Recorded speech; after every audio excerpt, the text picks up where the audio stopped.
ये पीरागढ़ी कैंप है। ये संदीप की माता जी है। संदीप ने कुछ समय पहले कुछ ऑटो से पैसे लिए थे, जबकि उसने जितने पैसे लिए थे उससे ज्यादा पैसे वो बेचारा दे भी चुका था। बीच में उसने थोड़ा सा गैप हो गया, पैसे नहीं दे पा रहा था।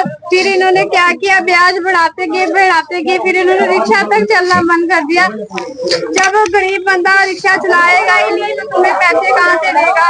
मैं उसकी बहन हूँ, मैंने भी रोज आते थे रात को, इतनी गंदी गालियाँ देते थे, इतना बुरा भला बोलते थे, अंदर तक दरवाजे तोड़ के घुसने की कोशिश करते थे। जैसे परवीन था, सौरभ था, सोमवीर था, जबकि हमने कितने पैसे दे भी चुके थे, थोड़े बहुत रह रहे थे। हमने हाथ जोड़े कि रिक्शा चलने दो।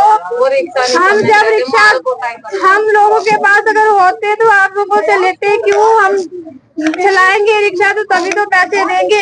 तो रिक्शा चलने नहीं दे रहे थे, मतलब जो है मूल जो चुका दिया गया था और ब्याज के पैसे ब्याज बढ़ाते जा रहे थे। पैसा लिया गया था 10,000 के 40,000। जहाँ 10 लेते थे वहाँ डबल से डबल करते ही जा रहे कह रहे थे तो इकट्ठे नहीं दोगे, तब तक ब्याज बढ़ता था। सर हम तो गरीब हैं, सारे इकट्ठे हमारे जो तुम सारी कर बर्तन मांजने जाते हैं। संदीप मेरा बड़ा भाई था, वो मैं 10 साल हो गए उसी के पास रह रही थी। मैं तो सारी बर्तन मांज के गुजारा करती है हमारे घर पे रह के। आदमी था घर का, मन सब पर सहारा था। इन लोगों क्या कदम उठाया उन्होंने फांसी लगा दिया। अंदर कल्प गया, पैसे दिए नहीं गए। वो रात को आके धमकियां दे रहे, वो रात को रो रहा था, कह रहा था परेशान कर रहे थे, मार रहे थे। कल भी बड़ा रोया हुआ, कल भी बड़ा रोया, तरंग लगा बैठे जोर दी रोया। करूँ तो करूँ क्या, राशन भी आ गया 6 बजे फांसी लगा तो। सर ये पीरागढ़ी पंजाबी कैंप सर, क्या घटना हुई और लगातार क्या हो रहा है इस बारे में? सर यहाँ पे ये शख्स ने अपना ब्याज पे पैसे लिए थे, उनको बार बार टॉर्चर कर रहे थे। टॉर्चर करने के बाद इन्होंने आज सुबह अपनी फांसी ले ली। कौन है जिन्होंने? ये रिक्शा चलाते हैं भैया। आपके साथी? हाँ जी हमारे साथी हैं। कौन ये लोग हैं जो लगातार परेशान कर रहे हैं? ये अपना फाइनेंसर है, ये सबको टॉर्चर कर रहे हैं, ब्याज पे पैसे दे रहे हैं और ब्याज पे पैसे दे के टॉर्चर करना और जल्दी ब्याज तो ब्याज पे ब्याज बढ़ाना, 10,000 का 30,000, 30,000 का 35,000 ऐसे ब्याज बढ़ा के। कितने मोटे ब्याज पर ये पैसा देते हैं? यही 10 का 12 और साथ में फाइल चार्ज 1500 रुपया। उसके बाद ब्याज पे ब्याज, किस्त टूट गई तो रोज का 100 रुपया ब्याज लगाते हैं। पर डे का एक दिन किस्त नहीं दी तो 100 रुपया रोज के लगाते हैं। तो इतना तंग होने के बाद ये अपना इन्होंने हादसा अपना करा है। तो यही सर मेरे साथ भी हुआ है। ये 2 महीने पहले मेरे साथ भी ऐसा हुआ कि मैं इनके पास ब्याज पूछने गया तो बहुत ज्यादा ब्याज लगा रखी है। तो इन्होंने दरवाजा बंद करके अपना 3-4 अपना प्रवीण, साहिल और साथ में इनके 2 और थे, दरवाजा बंद करके 2 महीने पहले उन्होंने मेरे को पीटा, बुरी तरह मारा। और मारने के बाद मेरे को मैंने ये रिक्वेस्ट करी कि मैं हार्ट पेशेंट हूँ, मेरे को छोड़ दो। उन्होंने वो भी बात नहीं सुनी। मारने के बाद अपना मैं थाने में गया हूँ और थाने में जाकर इनके ऊपर FIR कर रखी है और 24 अप्रैल की डेट है। थाने में क्या सुनवाई इस बारे में? थाने में सर इनके पास इनके खिलाफ केस लगाया है।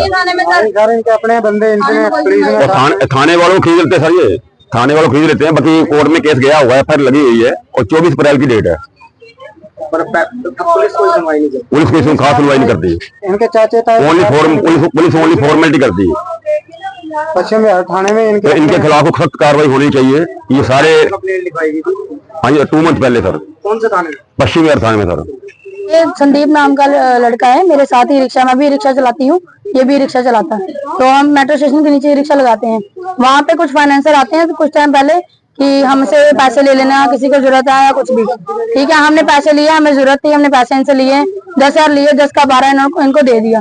5 नंबर वालों ने हमारी गाड़ी उठा ली, बंद हो गई गाड़ी, तो काम नहीं था हमारे पास। वो लड़का घर पे बैठ गया, ठीक है। उसने बोला कि ऐसे भी पैसे नहीं है भैया, मैं गाड़ी चलाऊंगा, थोड़े थोड़े करके आपके पैसे लुटा दूंगा, ठीक है। इन्होंने कोई उसकी बात नहीं मानी, नहीं हमें इकट्ठे पैसे चाहिए। 10 का इन्होंने 20 बना दिया, 20 का फिर इन्होंने 25, करते करते 40,000 रुपये टोटल हो गया इसके सिर पे। कल रात तो 2 दिन पहले स्टेशन मार पिटाई करी है, वहां सड़क पे मारा है, हमने छुड़वाया, बोला है कि क्यों किस लिए मार रहे हो, घर पे जाके बात कर लो उसके, ठीक है। उसके बावजूद इसके घर पे रात को आए 8 बजे, 8-9 बजे रात को घर पे आए, घर पे आके मार पिटाई करी। करीब कौन ये लोग थे? इनको आप जानते हैं बाय नेम के? कौन ये लोग थे? हाँ इनको जानती हूँ मैं, जो जिनने पैसे लेने आए, जो इनके घर पे आए, जिन्होंने मारा है, सोमवीर है एक का नाम, सोनू नाम है, सौरभ है, साहिल है और प्रवीण है। कब मारपीट की गई? ये कल रात को मारपीट हुई है इसके घर पे सर। हाँ जी। उसके बाद क्या कदम उठाया? उसके बाद इसने सुबह फांसी लगा ली, बस यही पता लगा सुबह उठ के कि इसने फांसी लगा ली। और ये और भी लोगों के साथ इसी तरीके से करते हैं मारपीट? सब हर किसी के साथ इसी तरह से करते हैं, मेरे साथ खुद किया इन्होंने इस तरीके से। तो महिला होते कि इन्होंने? हाँ, इन्होंने नहीं देखा कि कोई लेडीज आया ऐसे रिक्शा चला रही, किस मजबूरी में चला रही है, उसके बावजूद मेरे साथ हाथापाई करने आए थे सर।